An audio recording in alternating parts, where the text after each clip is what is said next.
Venir. Donc bonsoir à tous et à tous.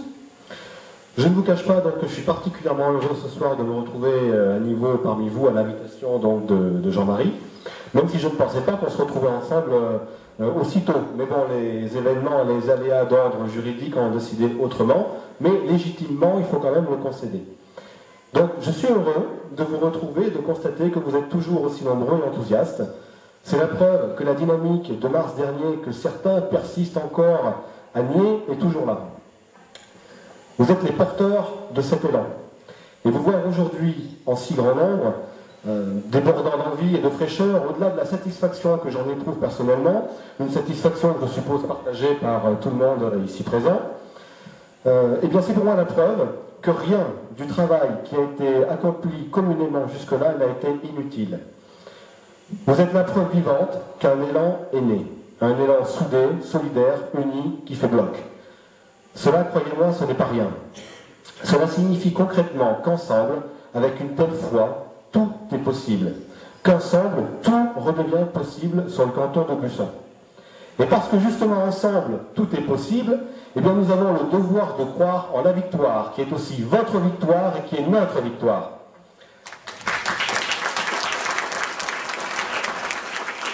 La raison de cet espoir, elle est simple, c'est que nous l'avons déjà fait. On a déjà gagné une fois. Alors certes, d'une voix, je veux bien, et on sait tous ce qui est advenu après. Quoi qu'il en soit, cette victoire dont les rabat-joie diront volontiers qu'elle n'en est pas une, eh bien cette victoire, elle est avant tout collective, et nul ici ne saurait dire le contraire.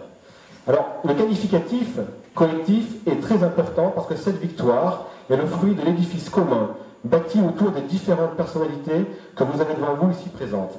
Parce que la politique, c'est cela aussi. Pas seulement l'affrontement frontal et souvent stérile de 2, 3 ou 4 camps qui s'opposent et déchirent.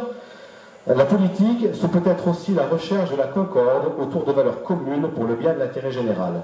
La politique, c'est peut-être aussi le dialogue, la discussion, l'écoute et l'ouverture. Donc dès lors, ne soyons pas comme nos concurrents, fermés parce que prisonniers d'un dogme, qui vivent dans la croyance aveugle qui consiste à croire qu'ils sont seuls à avoir des valeurs.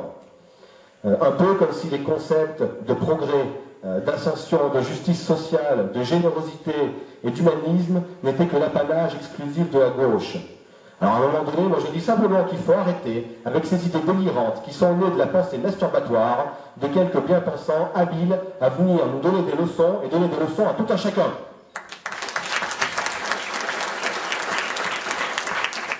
Alors, regardez simplement autour de cette table. Vous avez ici différentes personnalités qui viennent d'horizons différents, avec des vécus différents. Vous avez un indépendant ancien RPR, un divers droite, un démocrate, avec chacun une culture politique différente, des points de convergence, mais également des points de divergence, parce qu'après tout, on n'est pas forcément d'accord sur tout, et je dirais même heureusement dans le fond, parce que sinon le débat serait chiant. Il faut bien le reconnaître. Alors, en dépit de nos différences, nous avons su ensemble aller au-delà des clivages pour offrir une alternative constructive dans le sens de l'intérêt général. Nous avons su faire cette démarche ensemble. Et ce n'était pas aussi simple qu'il n'y paraissait au départ.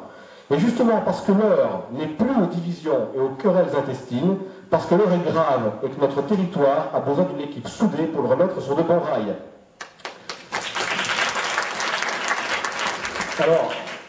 Alors vous comprendrez que l'objet de cette réunion publique, tout au moins me concernant, ne consiste pas, parce que ce n'est pas mon rôle, à faire l'étalage du programme politique mis en place et du programme de Jean-Marie, parce que j'estime que la campagne initiale vous a permis d'ores et déjà de juger les propositions des différents candidats. Moi je suis simplement ici pour vous dire ce que je vais faire et pourquoi je vais le faire. Lors de la première élection, j'ai soutenu Jean-Marie. Et il en est de même d'ailleurs pour ce nouveau scrutin, sinon je ne serai pas là. Car sans comparer les deux candidats, Michel Moine et Jean-Marie Massias, sur le plan de la compétence pure, j'ai pu noter chez Jean-Marie le souci de bien faire et de penser juste. J'ai senti chez lui l'amour de son territoire, et croyez-moi, cela n'a pas de prix, ça fait toute la différence. Et cet homme qui est assis à côté de moi, j'ai la certitude, bien plus que la conviction, qu'il ne vous trahira pas, et qu'il ne trahira pas vos intérêts. Alors, la première campagne n'a pas réellement mis en avant, et c'est un petit peu frustrant d'ailleurs, les fonctions, compétences et attributions liées au Conseil général. les débats se sont beaucoup concentrés autour de thématiques relevant soit de la municipalité, soit de l'intercommunalité, et même également du conseil régional. Alors c'est dommage, mais c'est normal, parce que quand, comme M. Moine, vous disposiez, je précise bien, vous disposiez de toutes les fonctions et compétences rattachées, alors on va les énumérer à nouveau, maire, président de comité de commune, conseiller général, vice-président du conseil général, avec qui plus est un adjoint en charge des questions économiques, vice-président du conseil régional, eh bien vous êtes obligatoirement au cœur des interactions entre les différents niveaux de la hiérarchie des collectivités territoriales. Ça veut dire que vous disposez de l'essentiel des leviers qui vous permettent d'avancer sur des projets structurants et de doter convenablement vos territoires. Alors qui plus est, quand vous avez en plus la majorité dans les différentes assemblées constitutives. Dès lors, vous comprendrez finalement que pour M. Moine, le constat est terrible. Il est dramatiquement terrible après 10 années de pouvoir sans partage. Donc c'est pourquoi cette élection est importante. Parce qu'elle peut être l'occasion pour nous de rétablir un équilibre dans les pouvoirs et permettre localement l'émergence d'un contre-pouvoir face à l'omnipotence de Michel Moine. Elle peut sans doute permettre à chacun de mieux comprendre du coup le rôle du conseiller général et voir l'émergence de résultats tangibles et concrets, chose qu'on n'a pas eu jusque-là. Alors dès lors, je ne m'aventurerai pas personnellement à juger Michel Moine, l'homme. Je n'irai pas sur ce terrain parce que ce serait trop simpliste d'une part et puis parce que ce ne serait pas juste, car je n'ai pas vocation à juger des hommes que je ne connais pas, et qui peut-être d'ailleurs sont tout à fait respectables. Michel Moine est sans doute un homme brillant, instruit, cultivé, avec peut-être quelques qualités, notamment celle de l'élocution. Il est en effet un excellent orateur, de ceux qui, à force de verbiage superflu et vide de tout, partent en réalité pour ne rien dire. Alors, en revanche, parce que je suis électeur, contribuable et citoyen, je suis en droit de juger le politique au regard de son action publique. Et c'est d'ailleurs le droit de chacun d'entre nous ici présents. Et force est de constater que tous les indicateurs dont nous disposons ici nous indiquent qu'Aubusson et sa périphérie sont dans le rouge. Alors bien sûr, certains vont réussir le tour de force, monsieur le maire en premier, de vous dire le contraire, avec une assurance telle qu'ils en seraient presque convaincants. Mais d'ailleurs, c'est vrai que chacun d'entre vous, vous pouvez constater chaque jour qui passe, que tout va bien dans le meilleur des mondes à Aubusson, sur le canton et dans le sud du département. Eh bien moi, je vous dis que non et que c'est faux. Les exemples sont nombreux. Le tourisme, en baisse. Le développement économique, embryonnaire. J'ai d'ailleurs fait sur ce sujet un article sur mon blog que je vous invite vivement à consulter, parce qu'il est particulièrement accablant. On peut également parler du commerce local, qui est moribond avec des fermetures d'enseignes de plus en plus nombreuses. On va également évoquer la démographie médicale, qui est alarmante, un potentiel fiscal qui est parmi les plus bas de France pour un taux d'imposition locale qui ne cesse d'augmenter. On parlera également des bâtons mis dans les roues de porteurs de projets économiques, une couverture sanitaire qui n'est pas assurée, une caserne des pompiers à l'avenir incertain, des faiblesses structurelles constatées par tous à l'extérieur, et j'en passe et des meilleurs. Alors comment peut-on oser nous faire croire que tout va bien dans le meilleur des mondes à Aubusson? Donc j'ai pas peur de le dire, c'est une imposture et il faut y mettre fin définitivement.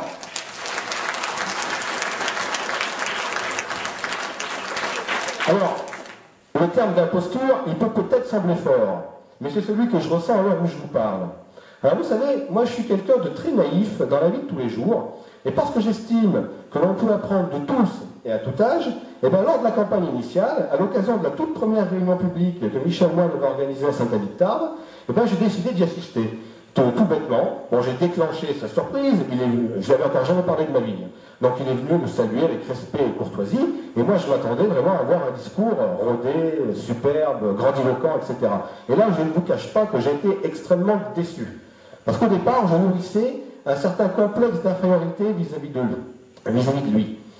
Et au lieu du discours rodé, certes, décliné par un brillant idéologue, je n'ai pas vu de vision concrète et de vision prospective pour notre territoire. Alors bien sûr, il part bien, il utilise des jolis mots, parfois même certains que je ne comprends pas moi-même, un sono, je ne sais plus quoi là, d'accord.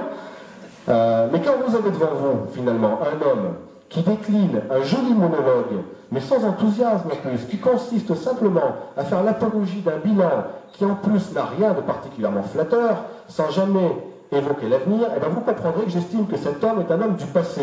Alors vous comprendrez volontiers que moi, âgé de 29 ans, papa d'une fille de 13 mois, et bien je ne saurais en tant qu'électeur confier l'avenir de notre territoire à cet homme. Alors, on parle d'idéologie, ça tombe bien. J'ai vu que Arnaud Montebourg venait demain accompagné de toute la clique. Oui, vendredi, exact. Alors moi, je pense que quand on en arrive finalement localement à faire venir une personnalité comme Montebourg, une personnalité importante, c'est que finalement on ne se sent pas assez fort et que quand vous êtes entouré de gens importants, ben, vous vous sentez finalement important. Et ça masque un petit peu les faiblesses d'un discours qui évite de tout. Et encore, quand je parle d'idéologie, concernant Montebourg, il s'agit sur ce point de mettre les actes en phase avec les idées dont on se réclame. Tout le monde sait ici que Michel Moine est un soutien actif d'Arnaud Montebourg. On est d'accord? Et bien lorsqu'on se réclame d'Arnaud Montebourg, qu'on soutient à corps et à cri, et bien il faudrait que le moinisme se mette à la page du montebourisme, puisque Montebourg, en pourfendeur de brigands devant l'Éternel, se déclare un farouche opposant au cumul des mandats. Alors pour ce qui nous intéresse, non, très intéressant. Au mois de juillet dernier, je vous invite à consulter les archives vidéo de BFM TV. Arnaud Montebourg était invité donc de Jean-Jacques Bourdin et a fait une déclaration où il a exprimé le fait que l'on ne pouvait pas être à la fois maire et conseiller général.